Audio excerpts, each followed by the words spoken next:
Hey you guys, welcome back to my channel. My name is Eris if this is your first time here. Today I'm excited to do this video for you guys. My best friend, one of my best friends is like a sister to me, just had her baby and I finally get to personalize a gift for her. I had to wait because they didn't name the baby till the baby was born, which is fine. So now that I know her name, I'm able to make a really nice gift for her. And I knew I wanted to do like a baby gown, a bib, and burp cloth, possibly a hat. Just using some of the things that I already had left here in my personal stock. Today I'm going to be doing a gown, a burp cloth, as well as a bib, all matching set. I had these socks here that I purchased from, I think, Dollar Tree a while ago. I was going to use them for something else, but decided that I would just add and include them in with the set. There are rainbows on here. I'm not going to necessarily do a rainbow design. However, I will be using the colors in the socks to match with the outfit. So if you guys are interested in seeing how I create this set, put it all together, then stay tuned. I hope you guys enjoy the tutorial and stick around, and I'll catch you guys in the next video. Alright you guys, so here are my items that I'm using. Again, I'm doing a bib, a gown, and this one does have the little ruffles on it. It's from Blank Boutique. It doesn't have the ruffles at the bottom, but it does have it in the sleeves. I'm going to use the gown and a burp cloth here, just a white burp cloth. And to embroider, here are the colors that I'm using. As you can see, there's like a turquoise, light blue, a yellow, and a pink. So those are the three colors I'll be using. My design is going to be rather simple. It's a sketch, and it's going to be the name, which is Maya, and then a cute little bow. I think I'm going to do the name in pink, and then the bow would be blue outlined in the yellow, I believe is what I'm going to do. I might switch the bow colors, I'm not sure. And today I'm going to be using my fast frame. This is the 7x7 one. It will be able to fit all of my items. And as you can see, I already marked kind of the center there. I'm also going to be using some tearaway as well as some fusible mesh that I have. And I'll show you guys what I do since I'm not using sticky. I think this may be the first time I'm doing a video using my fast frames where I'm not using sticky stabilizers. So let me show you guys exactly how I do that. It's very simple. I know I think I had one person message me about that before. It's like, well, you know, is it possible to use anything other than sticky with it? And yes it is. So the first thing I'm going to do is take my cutaway, not cutaway, this is tearaway. And I know some people say, you know, wear it, don't tear it, but that doesn't work for me. I like convenience and easy, and I haven't had any issues by using the two together. Now, I wouldn't just use the tearaway on its own. I definitely would use it along with the poly mesh, and I haven't had any problems. So I'm just gonna cut just enough for the frame. So there you have it. And then I'm gonna I'll take a smaller square here. This is my poly mesh. I'll put it in the description box below too, also where I purchased these from. I believe I just get them from Amazon, you guys, but I'll let you know.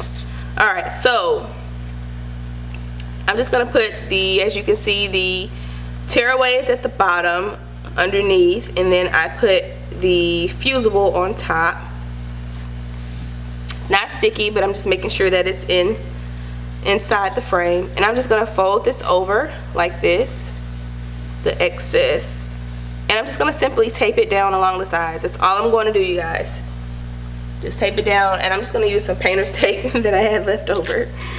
And this is just to hold it in place. I mean, my design isn't gonna come way over here. As you can see, this is the size of my design, so I'm not worried about stitching my tape down. That's not gonna happen. So for the burp cloth, they already come pre-folded pretty much, right? So it has that crease in there. I just like to make sure that it's pretty much in the center. And once it's in the center, I then take my design, which is here, and I just kind of look and see where I want to place it. I'm not going to put it at the bottom. I don't really like having them at the bottom. I like to put it up a little bit higher than that, so maybe towards the center of that fold. So about right there looks good to me. I'm gonna use one of these pins And I'm just gonna kind of eyeball it and set my pen in there. So I know about here is my center where I want to put it up. So when I line it up on the machine, that's where I'll put my center dot. Now let's bring the fast frame back in. And I'm just going to set it on here. And I'm going to use some of these clips here to clip this in place.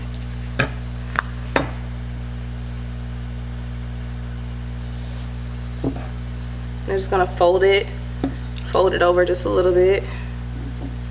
Add one clip there. And when I am clipping it, I'm not like doing a super hard tug. I'm just doing a really smoothing out and folding over and placing my clip. 1, 2, and 3 clips, and this is where my image will go. So let's go ahead and take this over to the machine and stitch it out, and we'll come back and take a look. And you guys, I know I use the pen, but also I want to show you, if you want, you can just bring your, you know, piece of paper on it with the design and use it as well to line up your dot. So now my dot is like right in the center, and I know if I leave it there and stitch where it is, this is exactly how my design is going to look. So that's always an option as well. I'm pleased with where the dot is. Again, it's right there in the center, and that's where it's going to stitch. So, all right, so now we are ready. Let's set our colors. And again, I don't never use these colors here. Like, I don't bother changing them out. I know what I have up there, so I don't worry too much about changing those out. It's just a bunch of extraness that I don't need. So the first thing is our bow. The color of the bow, I said I wanted to do it in yellow, right? I wanted to do the yellow bow. So yellow is my number 3. And the outline, we're going to do the outline in blue, which is 4. And then the name we're going to do in the pink, which is 2. All right, you guys, here we go.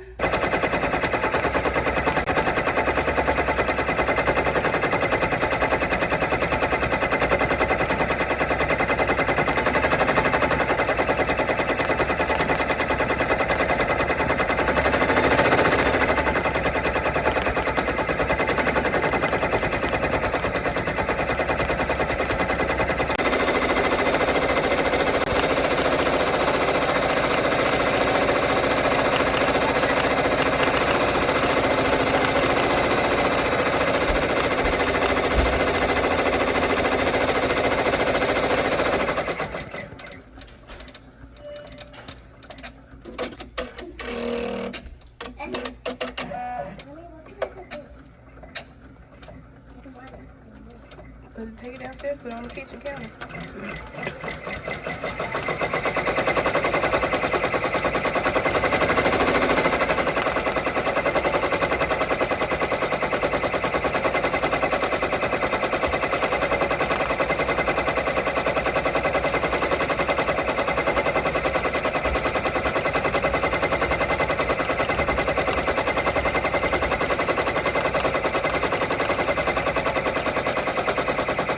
Guys, so our burp cloth has finished. Let me turn it around so you guys can see. I did go ahead and take the clips off. Here's a better view so you can see the colors, but it's the pink, the yellow, and then the blue. And I did take the clips off, but you can see it's still attached. So all I have to do is just take the tape off, really just peel this back, the mesh, and then it'll pull right off. Just like that. And then I just peel off the excess, just like that. And this is why I love using this, because I don't like the cutaway. Just, it doesn't look neat to me, no matter how well you try to cut it. It's very time consuming, and I just like being able to rip it off and go. Probably gonna cut it around and make sure I cut my threads in the back, but it's pretty. I like the way that it turned out. All right, you guys, so let's go ahead and do our bib next. For the bib, I do like to find the center, so I just fold it to find my center, like so. And I don't do like a heat pressing. I just do a hand press just to give me that crease in there. That looks about right. And as you can see, I can still see it there. And then what I do is I just line it up with this right here, which indicates my center. Just like that. So usually I would use a smaller frame, but just for the sake of trying to use the same one for all projects, I'm leaving this one here. Let's see if this one will fit. Reach. Not really. That's good enough, you guys. It's not going to move around much. If you're concerned about it moving around, then you can take some basting spray. Let me show you guys. You can take some basting adhesive and spray it, and then that'll hold it in place as well. I'll actually just go ahead and do that for the sake of the video. So you just take it. This one's about empty, so I don't know how much I'm gonna get out of it, but you just need a little bit. All right, so I got a little bit of it out, and I'm just gonna fold it right back over, and that's gonna hold it in place. I'm also gonna put the clip down too, just to verify that it's hold, and I'll do the same thing a little bit on the other side.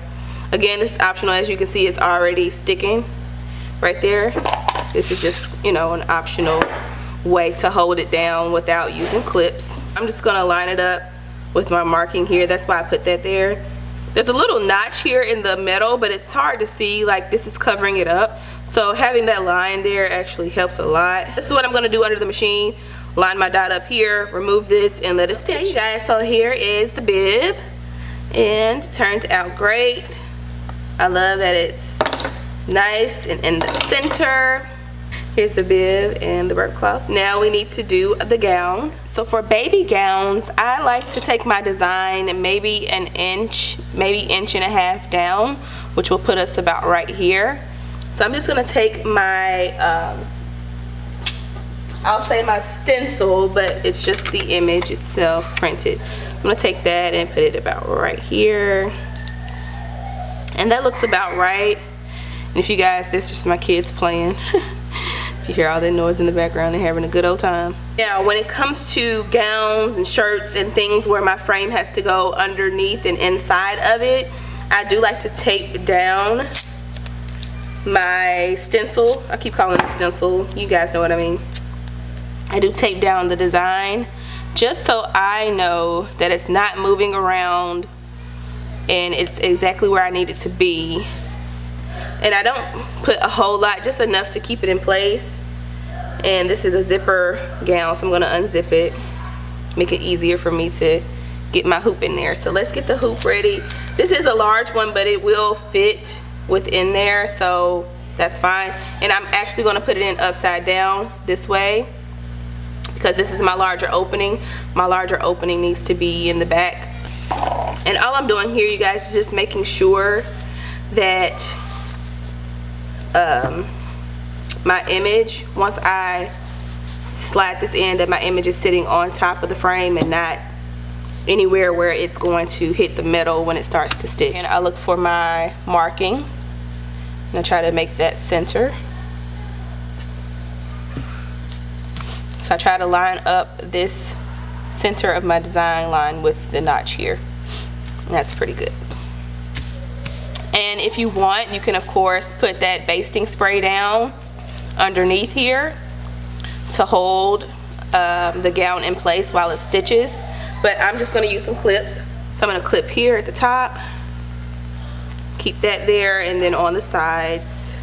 And again, remember to have your image facing the correct way, even though you're hooping it upside down. So that means when I go to my machine, I'm gonna have to reverse my image. Okay, you guys, so here's my gown. Of course, again, I have to sit it in upside down. My attachment is going to go in, let's see, this way, right? And so my design needs to be upside down. Right now, it's facing this way, and I need to turn it upside down.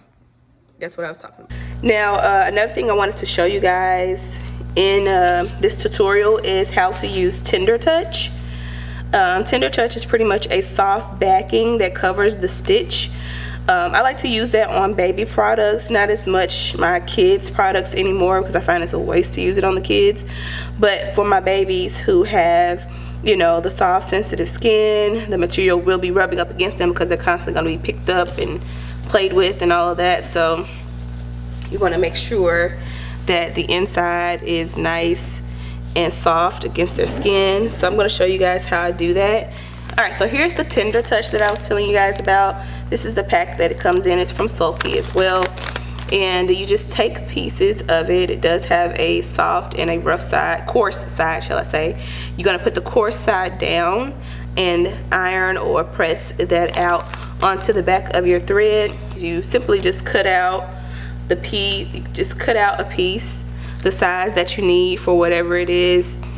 For instance, let's say we're doing the burp cloth, right?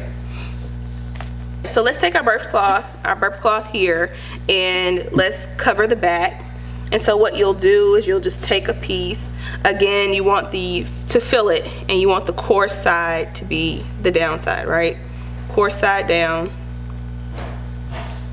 And then I'm just simply going to cut, and I don't like to cut like perfect squares, just because I find it lifts easier if it's in a perfect square or some kind of shape. So I just like to kind of, and you want to make sure that when you do cut it, you cut enough to go around your backing. So I'm not trying to meet my poly mesh. I want to go extend past my poly mesh so that it adheres to the fabric itself. So let's see, I just kind of, it doesn't have to be neat. And then I got this little extra over here. I'm going to cut that off. So like that. So here's my piece. It's quite bigger than I need, so I probably cut a little bit more of it off. But I want to make sure that it extends again past my poly mesh, because that's some excess that I don't need. Boom. Throw it to the side. So just like that. And what I'll do is I'll take it over to my heat press it down for a couple of seconds. I'll always take it up and just see if anything lifts. If it does lift like that, then I know it's not on there, and I'll press it again until it doesn't lift up any longer, and then that's it. Alright, you guys, so here is the final product. This is the gift that I'm giving. I did leave out one thing in the beginning of the video. I don't think I mentioned that I'm actually going to be gifting this in a little keepsake box. I'm going to put all the items in there. Here's one little shirt that I did because the next holiday coming up is going to be Valentine's. I think that would be really cute for her. So it has the M in there, and then it's a heart, but this is in vinyl. But I'm going to have that inside along with all of these others, and I put her name on it. It says Maya, and Noelle is her middle name, so I put Maya Noelle on there. I think that'd be really cute, not only to give a gift that can be, you know, used and opened up that one time, but this can be used for a very long time. Put a lot of her keepsake items and things in here, so I think that is a really useful way of giving a gift to somebody.